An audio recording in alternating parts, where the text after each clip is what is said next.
Yo, what is up mga bap? Tarik ng araw oh. Nasa likod ko yan oh. Diba? Yun, what is up mga bap? Time check is 11:05 mga bap. Eto, lumabas ako saglit. Di pa ako natutulog, galing tayo sa work kaninang kagabi, overnight. And siyempre ibang obligasyon natin, ginawa muna natin. Si Bunsoy natin mga alas 8.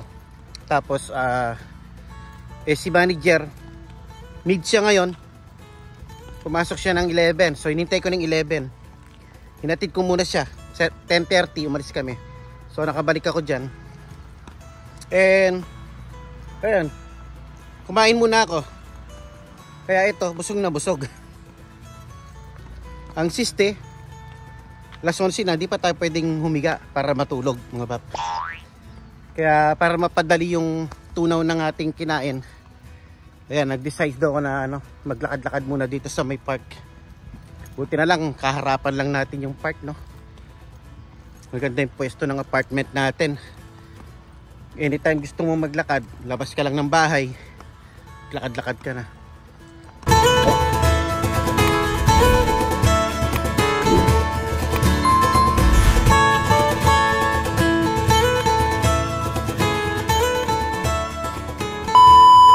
Ito care home to eh. Yan yung bahay na yan. Care home yan eh.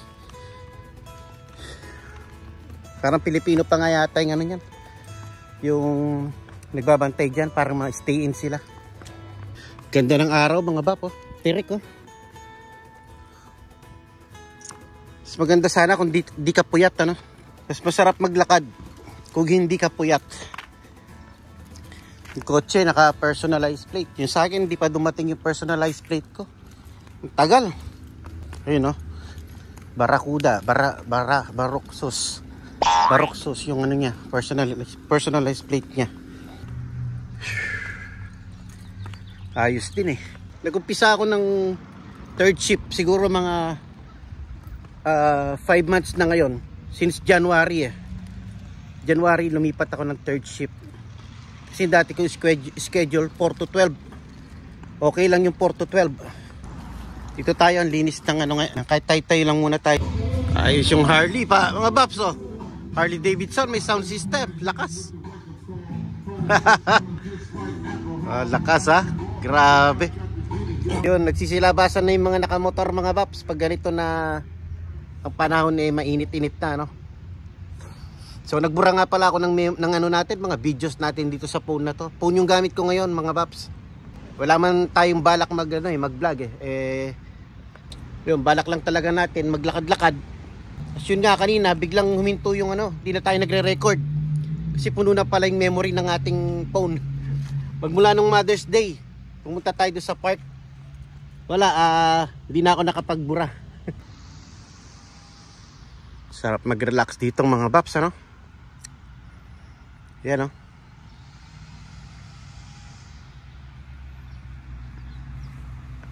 Buti na lang talaga yung bahay natin is harap ng park. May court, may park, may picnic table, picnic, pwede ka mag-picnic dito. Pero sa totoo lang di pa namin nagamit 'tong mga bap. Diyan lang kami pero di pa namin nagamit. Pero buti nilinis 'to eh. Dati palaging may mga dito, mga homeless na nakatira diyan. Saka sila diyan natutulog. Pagka summer nililinis nila yan kasi may mga pamilya na gustong mag-picnic. Yan, madalas dyan Sunday may nagba-barbecue dyan, may mga tao dyan nagpi-picnic, nagpa-party, gano'n, nagba-barbecue sila rito. Ayan, si kuyang gitarista oh. Gitarista si kuya oh. Titignan niya ako. Pwede na mang bap, busog na, bumaba na yung kinain natin. Kahit pa paano. Bagong yard yung mga bap. Nag-maintenance yung apartment.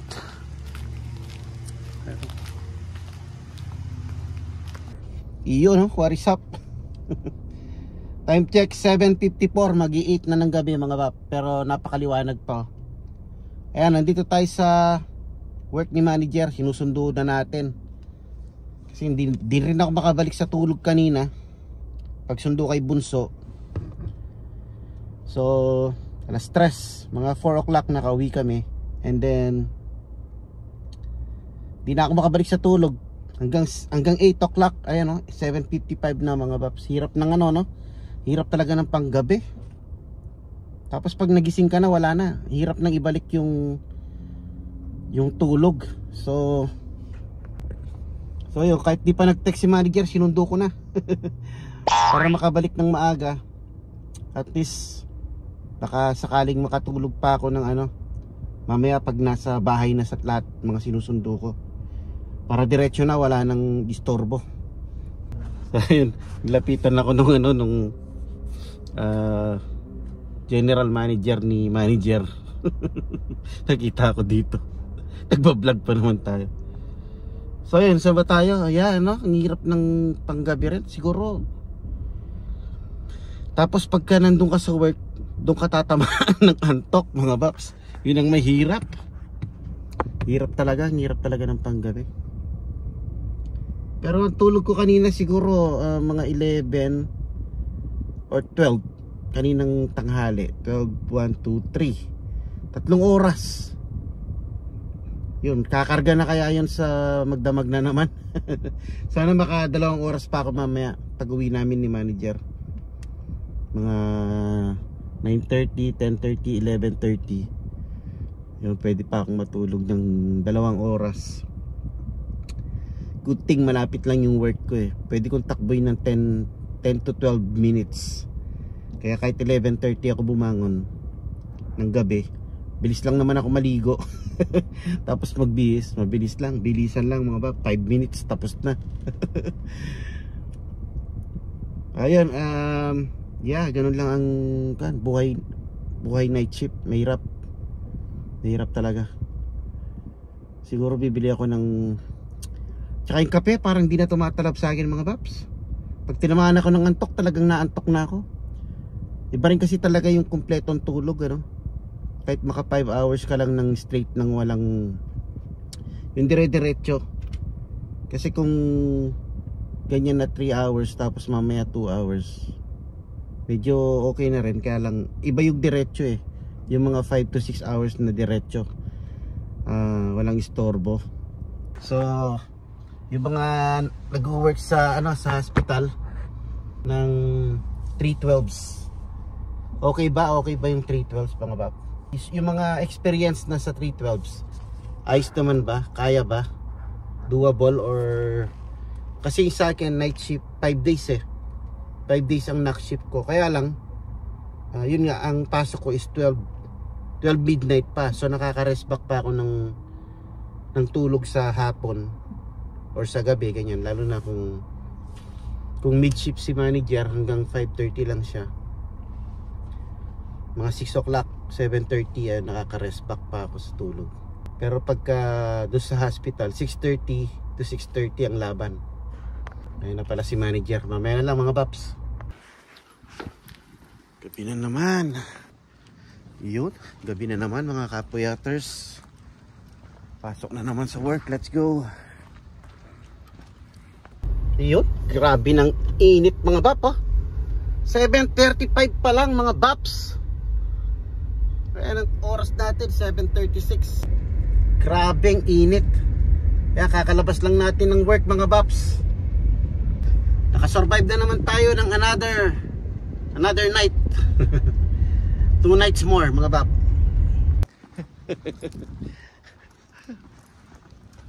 What is up? Gabi na naman mga baps. Gabi na naman. Pasok na naman tayo. Wednesday ng gabi. Pero ang papasukan natin is Thursday. Dahil midnight na.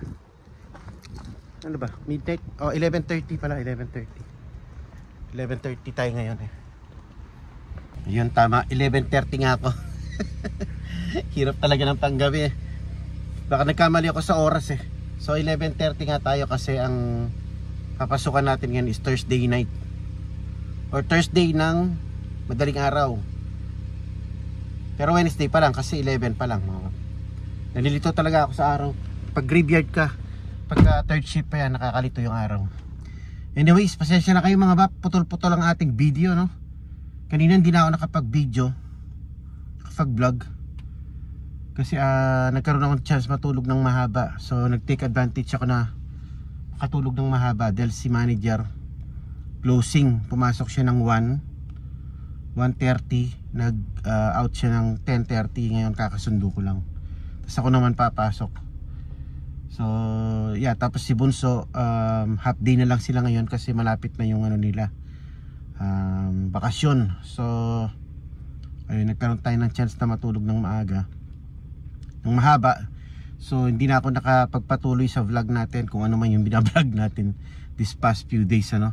So gagawin natin is ano na lang to, raw vlog na dikit-dikit na lang yung araw. Kaya kung magtataka kayo, iba-iba yung araw or iba-iba yung suot natin. And most probably mostly dito tayo nag-i-start sa sasakyan ng gabi, or dito tayo nagtatapos sa sasakyan ng gabi kasi nga trabaho natin is third shift or knock shift.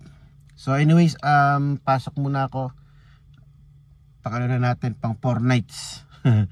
4 nights na natin. Ayun, na-upload ko na pala yung ano, yung video natin sa hospital interview. Ang dami nanood, maraming salamat. Dami din nag-comment, nagbigay ng mga good luck message. Maraming salamat. Na-upload ko na rin yung result. So by this time alam nyo na nasa ano na tayo, nakuha na natin yung work sa hospital. So maraming salamat din sa mga congrats, mga Baps. Yeah, and alam nyo ba mga Baps, napagtanto ko lang, naisip ko lang, siguro this is the right time. Baka perfect timing lang din ako kaya natanggap tayo doon sa hospital. Kasi nung inaccept ko yung yung offer doon sa hospital, that was Friday, nag-apply ako Wednesday. Thursday may email ako na yun nga, may offered na tayo sa hospital. Tapos doon binasa ko lang yung offer. Tapos inaccept ko na nga kaagad, para sabi ko wala nang hesitation, tatanggapin ko na para makapag-start na tayo ng experience sa hospital. And alam nyo ba, mga ilang lang, Monday yata or Saturday din, naka-receive na naman ako another email sa isang hospital na naman, sa Oak Valley. Parang ganun yung hospital, Oak Valley. Pero medyo 22 minutes away from here. So may email din ako. Hindi pa siya offer, pero siya, asking me to kung kailan ako available for interview. No. Hindi interview. Tinanong muna pala kung ano yung ina-applyan kong shift. Kung anong shift ang ina-applyan ko. So ang tagal bago ako nag-reply kasi nga kaka-accept ko lang nung offer natin dito sa sa hospital na papasukan natin sa June. Start na tayo ng June, mga Bab. So yun, and nag-reply ako. Sabi ko knock shift, tapos part-time ang sinabi ko. Tapos hanggang ngayon message nagpa-follow up sa akin, nagtatanong. Hindi ko na sinasagot kasi parang siguro sabi ko magpo-focus na lang muna ako sa isa. Yun nga yung job offer na tinanggap na natin. Kasi mahirap din kasing mag-double ng, lalo na kung nagta-transition pa lang tayo sa hospital. Kasi kailangan natin mag-focus sa training. Kailangan natin yung mag-asikaso ng mga documents, sigurado niyan. Tsaka yung mga physical, sigurado meron yan. Sa June mag-start tayo ng orientation. Doon lahat sasabihin yun mga yun, And hindi lang yun mga Baps, may nag-offer din, hindi naman offer pala, may nagparamdam din sa ating application from Indeed. And yun, sabi is hiring din daw sila. So ang daming hiring ngayon, napagtanto ko lang. Kaya I think this is the perfect timing. Siguro naisip ko lang bigla kasi bakit sabay-sabay yung mga nagparamdam yung mga in-applyan natin ng CNA Hospital sa Indeed. Siguro naisip ko kasi magsa-summer nga pala. Magsa-summer. So yung mga yung mga empleyado most of the time or mostly is nagbabakasyon, mga Baps. Nagbabakasyon sila pag summer. Dito mahilig talaga silang magbakasyon. Lalo na yung mga matatagal na sa trabaho. Ayan, nagre-request din sila ng mga bakasyon. Kaya siguro sabi ko, perfect timing na mag-apply yung ganitong season. Magsa-summer mga bab. And siguro kasi pagka magsa-summer na ganyan, marami nagbabakasyon. So magkukulangan sila ng staff. Mahirapan naman silang kumuha ng mga lang, yung mga seasonal lang na papasok lang for vacation, tapos pag bumalik yung mga empleyado nila, aalisin na sila. Mahirapan silang maghanap ng gano'n kasi dito halos ang hanap ng tao is regular job kasi nga yung mga bills na binabayaran, no. So yun, mabalik tayo. Naisip ko lang baka this is the perfect timing na mag-apply, kaya yung mga CNAs dyan or mga caregiver na gusto mag-apply ng hospital or mag-transition sa hospital, yeah, I think this is the perfect timing para mag-apply mga bab. Try nyo lang, who knows, baka matawagan kayo. Kasi yung dito, yun nga, nagparamdam sa akin. Yung isa yung Oak Valley, malapit lang yun eh. Dito lang yun, nakikita ko yun pagka nag-Uber Eats tayo, tsaka nun. Ang alam ko, nakapag-atid pa ako din sa Uber Eats. Yung CNA. Nasa video ko pa yun. Tapos tinanong ko pa nga yung CNA kung hiring sila. Pero that time, hindi pa ako licensed ng CNA.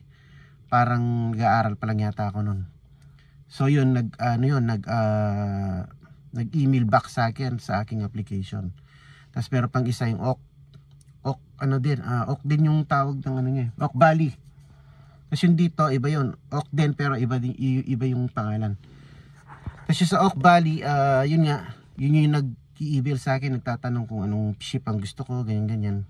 Tapos hindi ko na siya sinagot. Kasi gusto ko mag-focus muna dito kung ano yung tinanggap natin na offer, which is yun dito sa downtown. Doon tayo papasok. So yun, bigla ko lang naalala na baka perfect timing. So gusto ko lang i-share sa mga CNA na gustong mag-transition ng hospital. Baka ito yung perfect timing mga babs na mag-apply kayo kasi summer. Yun, maraming nagbabakasyon and siguro marami na nagre-retire. So try nyo mga bab. Baka yun na yung luck nyo kung gusto nyo sa hospital. Kasi alam naman natin na mas may marami nagsasabi na mas fast pace sa hospital ang work as a CNA. Pero yung patient ratio for sure mas konti. Yeah, we'll discuss that kung gusto nyo yung interview ko sa hospital. Just comment down below kung gusto nyo i-elaborate natin kasi alam ko nabanggit ko naman nun na ang tinanong lang is tell me about yourself. Pero after nun tell me about yourself, kumbaga one sentence lang yun, tell me about yourself. Pero nung sumagot ako kasi para ako nag-backtrack sa aking mga experiences at saka yung mga kinuha natin na course. So by that sentence nasagot ko, na isinagot ko is nag-insert na siya ng mga question which is pwede kong i-share sa inyo kung just comment down below kung gusto nyong malaman yung mga yun with regards to yung patient ratio, yung sahod, differentials, and so on so forth. Pero discuss natin sa ibang sit down vlog or sit down video para focus lang tayo doon sa interview. And para hindi na rin masyadong mahaba yung ang ating vlog. Like this, di ko alam kung ilang minutes na to. Sabi ko ibabalita ko lang sa inyo, naisip ko lang kasi bigla. Maybe this is the perfect timing, so grab the opportunity. Huwag na kayo mag-hesitate. Hesitate, yeah. Kung gusto mag-transition ng hospital, which is masasabi ko na dami kong pinanood, dami kong mga research. I think it's way much better sa hospital kaysa sa nursing home kasi mas marami kang matututunan na skills unlike sa nursing homes, which is I believe, yeah, kasi sa Philippines nag-work ako ng nursing assistant, tapos dito nakapag-work din tayo ng skilled nursing facilities. So nakita ko yung pagkakaiba. Sa Philippines pa lang yun. Kaya dito pagka tayo nakapasok na dun sa hospital as nursing assistant, gagawa rin tayo ng sit down vlog with regarding sa differences ng mga routine at saka yung mga duty or responsibilities ng CNA versus nurse aide sa Pilipinas or nursing assistant. So yun mga bab, medyo mahaba na siguro ito. Papasok ako 11:15, 11:30 yung clock in ko. Pinapasukan natin is Thursday, so 2 nights na lang hanggang Friday night tayo. And yeah, update ko na lang later kung meron pa tayong ididikit dito sa ano, idudugtong dito sa vlog or tomorrow morning kasi day off ni manager tomorrow morning. So tignan natin kung ididikit ko pa dito sa vlog na to. Kung di man, hanggang dito lang ang ating vlog. And sa mga nag-comment, daming mga nag-comment, mga silent viewers para natin, maraming salamat sa inyo mga bab. I appreciate you. May mga bagong pangalan ako na nababasa sa mga comments natin na nag-congrats at saka nag-good luck sa atin. So one time bibigyan natin ng time yan na i-shout out kayo mga babs. Thank you so much mga silent viewers na nanonood para sa atin matagal na. May natatandaan ako na isa na sabi niya is marami daw siya natutunan sa akin. So maraming salamat. I appreciate you babs. Yun yung goal talaga ng ating channel, hindi para magmayabang or magyabang gaya ng mga utak ng ibang tao na nagayabang lang yan. Hindi, ito yung libangan ko, masaya ako sa ginagawa ko, and then nakakapag-share tayo ng mga ideas and yun, knowledge meron ba knowledge yun, may mga na-i-share tayo kahit na-i-share tayo kahit paano na yes, laban lang sa buhay. Kung ano gusto natin gawin, tuloy lang natin. Like itong vlogging gusto kong gawin, so yun lang, masaya ako sa ginagawa ko kahit di pa tayo monetize.